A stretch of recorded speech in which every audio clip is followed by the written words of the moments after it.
C'est la Greta Thunberg africaine, militante et activiste climatique. Vanessa Nakate, jeune ougandaise de 23 ans, avait été exclue de la photo prise aux côtés d'autres militants écologistes lors du Forum économique de Davos, alors qu'elle s'est engagée depuis plus d'un an avec l'association écologiste Fridays for Future pour faire entendre la voix du continent. Est-il possible de parler aujourd'hui de changement climatique et de ses conséquences en faisant fi de l'Afrique qui est touchée par la sécheresse, les inondations et les glissements de terrain non repentés? Aujourd'hui, dans le Grand Angle, nous revenons sur son parcours, un parcours atypique. Elle a suivi des études de commerce avant de s'attacher à la cause du climat. Pourquoi? Écoutons sa réponse. Devenir une militante pour le climat a été un processus pour moi. En 2018, je voulais faire quelque chose qui pourrait changer la vie des gens de mon pays. J'ai commencé à faire des recherches, à chercher les problèmes auxquels les gens sont confrontés en Ouganda. J'en ai trouvé un certain nombre, mais j'ai été vraiment frappé par le fait que le changement climatique soit un problème. C'est parce que nous étudions ce sujet dans les écoles, mais il est enseigné comme quelque chose dont nous n'avons pas à nous inquiéter. Soit il s'est produit dans le passé, soit il se produira dans l'avenir.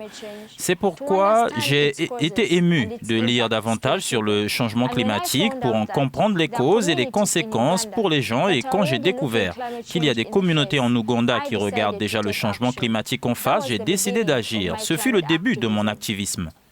Quels sont certains des projets sur le changement climatique sur lesquels vous travaillez? Je participe aux Fighters for Future Climate Strikes, ainsi qu'à des visites dans les écoles et des discussions avec les élèves sur le changement climatique, car je crois personnellement que si nous éduquons les jeunes, ils seront en mesure de se battre pour l'avenir que nous espérons. Je participe également à des activités que nous appelons « battre la pollution » lorsque nous nous rendons dans une communauté spécifique et que nous faisons un peu de nettoyage, car cela nous donne l'occasion de parler aux gens de ces communautés et de leur faire comprendre ce qu'est le changement climatique, de les sensibiliser et de leur dire ce qu'ils doivent faire pour rejoindre le mouvement. Je m'occupe également d'un projet dans le cadre duquel nous installons des fours solaires et institutionnels dans les écoles afin que nous puissions garantir une cuisine propre, une réduction des émissions de CO2 et de l'énergie solaire aux élèves. La Corne de l'Afrique et certaines parties du continent luttent à présent aujourd'hui contre une invasion de criquets pèlerins. Et cette partie de l'Afrique dépend généralement de l'agriculture et qui est en train de perdre des dollars de millions américains chaque année en raison des températures extrêmes et des changements de conditions météorologiques. Que doit faire aujourd'hui le continent face au changement climatique? Écoutons sa réponse. Tout d'abord, l'avenir est incertain, car nos dirigeants n'ont pas encore pris les décisions qui vont nous aider en tant que citoyens. L'Afrique en tant que continent est confrontée à divers défis en raison de la crise climatique. Nous avons vu l'invasion de criquets au Kenya, mais maintenant c'est aussi en Somalie. Et cela menace la nourriture de différentes communautés. En Afrique, les populations sont déjà confrontées à une crise alimentaire dans certains endroits. Mais avec cette invasion de criquets, nous allons simplement assister à une augmentation de la pénurie de nourriture et aussi de la pénurie d'eau en ce qui concerne les conditions météorologiques extrêmes qui ont été le résultat de la crise climatique. Car nous prévoyons et nous voyons déjà des sécheresses dans certains endroits et des inondations dans différents endroits, tandis que d'autres sont confrontés à des glissements de terrains extrêmes qui tuent les gens et détruisent les communautés, détruisant les fermes, détruisant les espoirs et les rêves de ces personnes. L'Afrique doit se relever, l'Afrique doit se réveiller parce que l'avenir est incertain pour nous tous.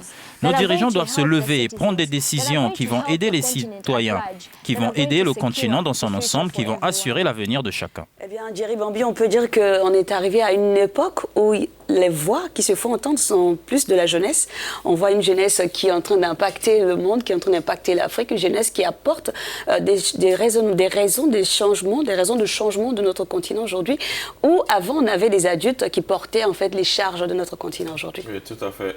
And I think it's very impressive because when you find young people taking up the challenge now. So it's very impressive, and I think it also gives their lives meanings. Now, there's a lot of controversy around climate change, exactly. you know, whether this is true or not, but I mean, but the important thing is to just say the truth about that climate change, because it's a reality. You can see the dry season, you can see the flooding. You can't avoid deny that issue. Is a real issue, but in fact that we have some lines about that, but we have as a journalist that to say the truth about that. Yeah, absolutely. It's a serious issue. It's a very serious issue. There's controversy around it, but it's a very serious issue, and it is good that we have young people across the world and Africa. As just we've seen a very inspiring story there of Vanessa Nakate talking about her life as a climate change activist.